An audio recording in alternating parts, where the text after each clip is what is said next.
us what we are going to be doing for our first project this semester.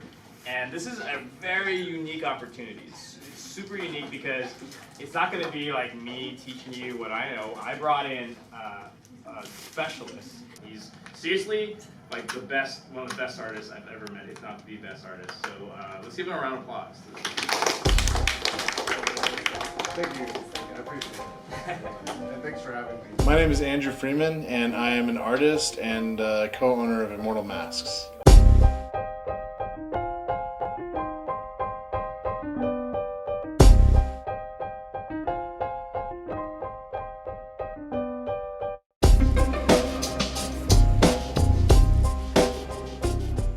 What I wanted the students to get out of the demonstration is kind of what I just talked about too, is being able to see me create something in a very short amount of time, something out of clay that was originally nothing, and then modeling it into a skull. You got to remember that curvature. You got to pay attention to the subtleties of the skull before you start going in with, the fun stuff that make it look more skull-like. This dude's hand works like magic.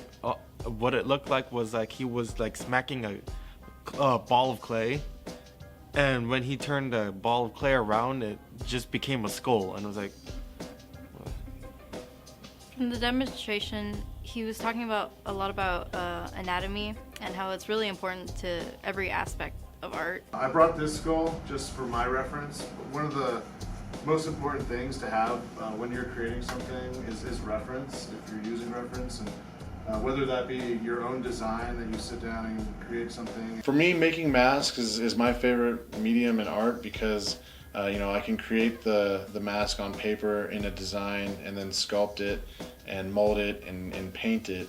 And then finally, the best part in my opinion is when someone puts it on and the eyes bring it to life and I actually see my creation come to life. Honestly, I enjoy working at Immortal Masks because I get to make cool creatures. That was just a quick lesson, but I can create kind of anything. Things that have existed in the past and things that have never existed, dragons and mythological fantasy things. Being an artist, you can kind of create anything, and it's kind of an interesting mindset. I wanted the students to really be able to see how the things that they're learning in art class, how it's connected to professional artwork in terms of what could they actually do with it in a career path.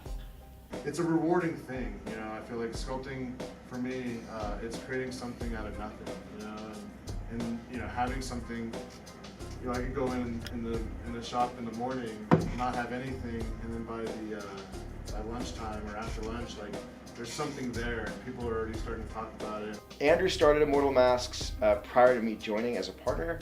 Him and I were both working actually at another effects company, so I think, now it's been 7 years that I got a call from my buddy Andrew saying, would you come and take a look at my mask company?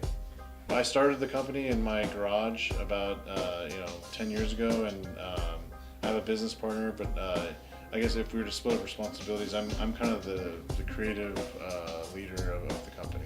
I work with Andrew on the creative side of things, but mostly I'm the person who deals with customer relations. So everything dealing with, from our big contracts like Warner Brothers to Universal Studios to our movie clients is what I do. Something that doesn't look anatomical, I think of what would fit, what kind of eyeballs would fit on there and stuff, and I think it almost seems like, oh, this would be like a little troll skull or something.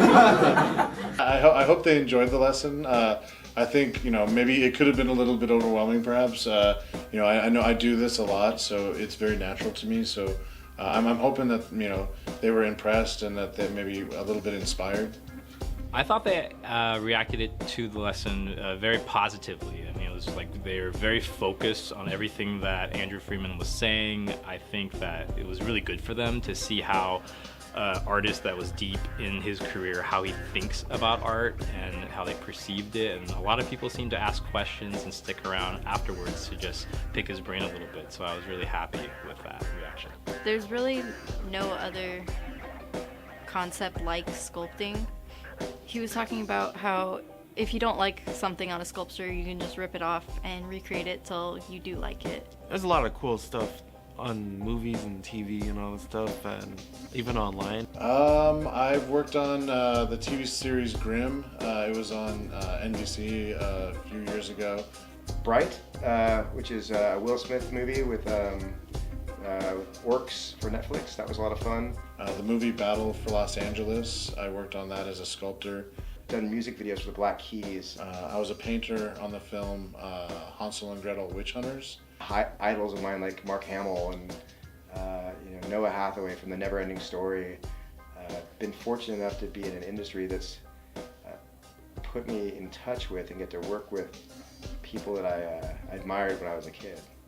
You know, I kind of want to do the same thing they're doing. Don't stop.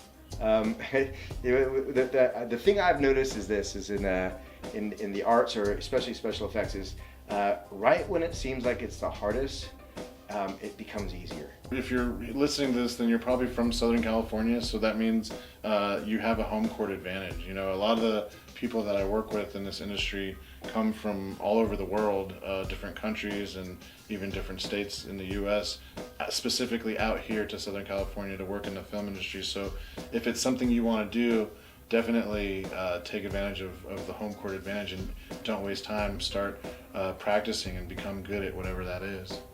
Keep following that dream that you have, regardless of circumstances. At times things might seem difficult. If you truly love what you do and you truly put your whole heart into it, it will definitely happen for you.